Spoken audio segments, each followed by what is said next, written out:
Kia ora.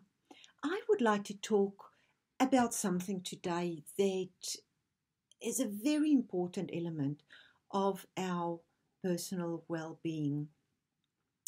I often say to clients that this is probably one of the most important things that I can talk about. And I have certainly found this to be pretty powerful in my own life as well as with the clients that I work with. Thinking about the fact that we heading towards Christmas and it's the end of the year, I'm aware of the pressure and how we get so sped up at this time of the year, and that there's a lot of pressure and stress out there.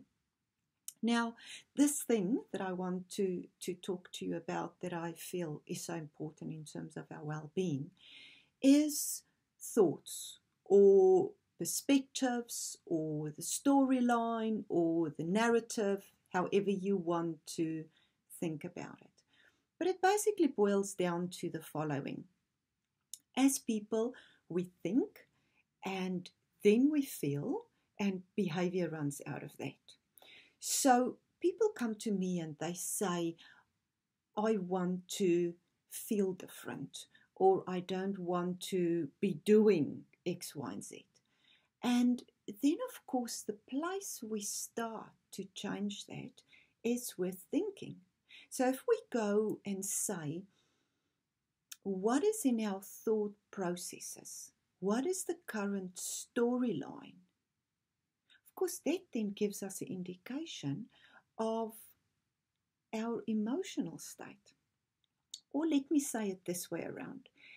Every thought that we think has an accompanying emotion linked to it. And just think about that for a moment.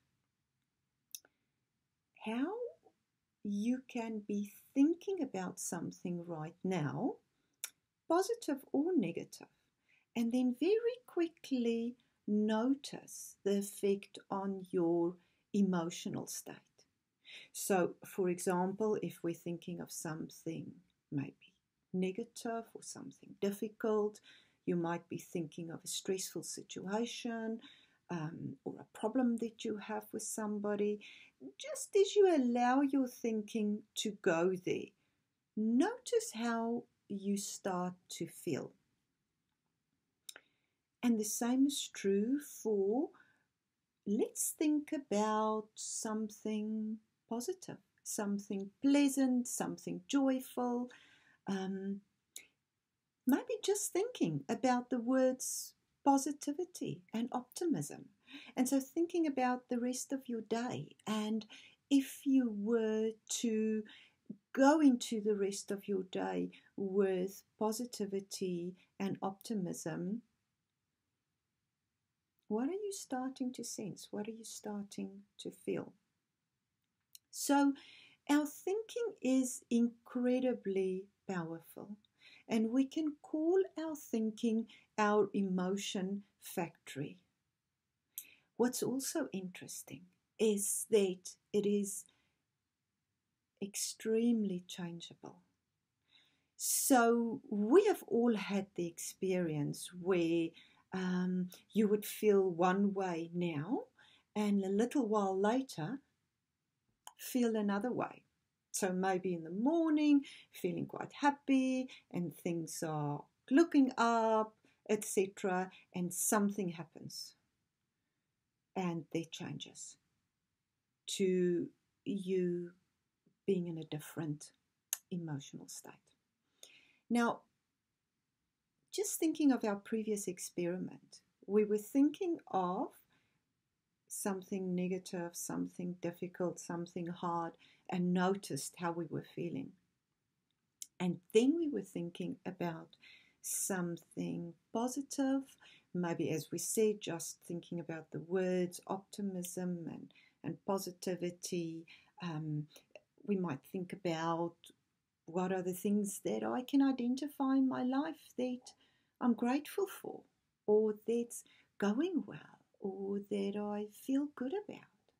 And there we would notice that we go from these emotions to other emotions. So, in other words, our thinking is extremely changeable. We would have one thought now, and very quickly a next thought would come along. Now, this is also interesting and important. We have thoughts all the time, and yes, from the one to the next. And if we don't feed those thoughts, if we don't grab hold of some of those thoughts and hang on to it, it tends to just pass. Now, we said that our thinking creates our feeling. So this means that our feeling state is also extremely changeable. So if I have a certain thought now that creates a certain feeling, and we say that if we don't feed it and the thoughts just come and go, the next thought comes along and can create a different feeling.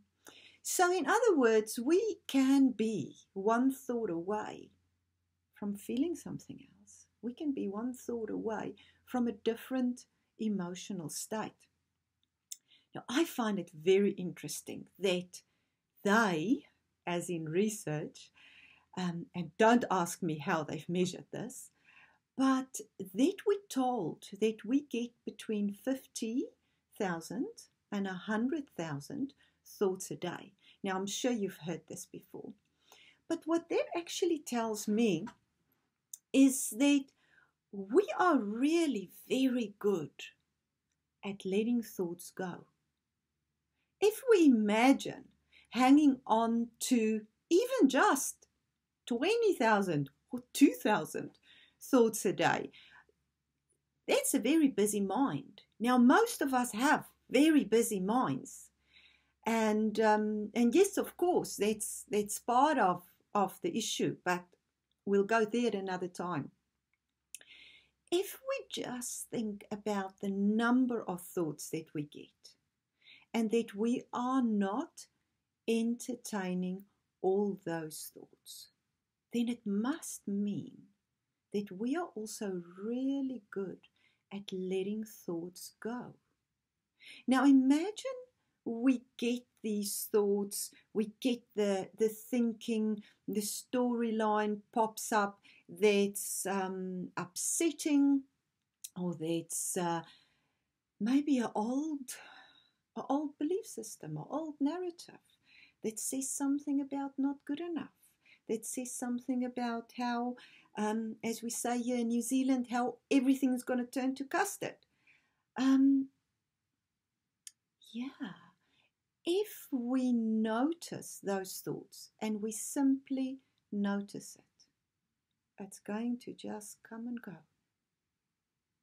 So yes, we can let go of certain thinking and we can let go of certain ideas, but often just noticing it with the understanding that thoughts come and go, and if I don't feed it, it's not going to develop into a whole storyline.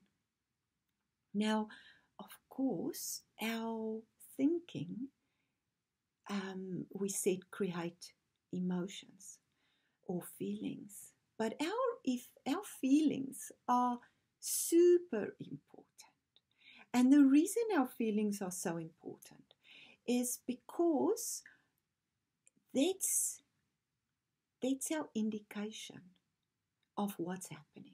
That's our indication of where we're at.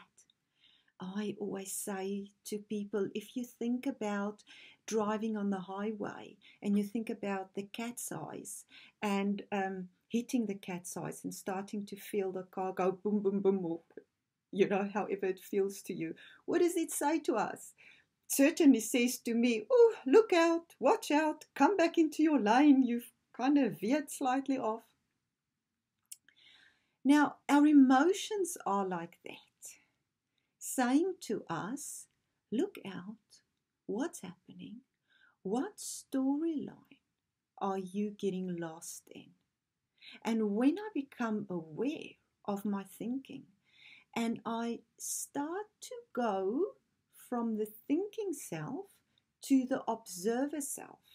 And I just start to notice those thought processes.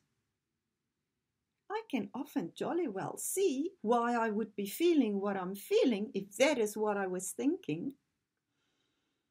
It is wonderful to realize that it is that changeable, and that if I notice this thought, that I can have another thought, and that my next thought is coming along, and that it's quite possible for that to be something completely different if I don't feed a particular thought and therefore, as I said before, develop a whole storyline around that.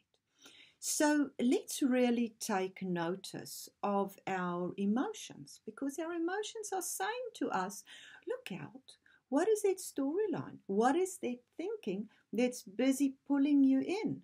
And the more we're being pulled into certain thinking patterns, certain cognitive constructs, yes, we can get pretty stuck there. But it's great to know our thinking gets us into trouble and can also get us out of trouble. So once we notice where we're at, perhaps we can change that. Perhaps we can simply let it go.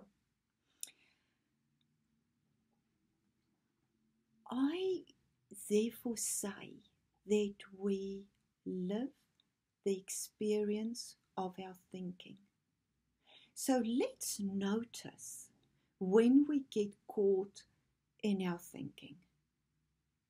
And often just to be able to go, I got into my thinking there, is enough to realize our power, to be able to step out of that, or to step off that hamster wheel that can just turn and turn and turn.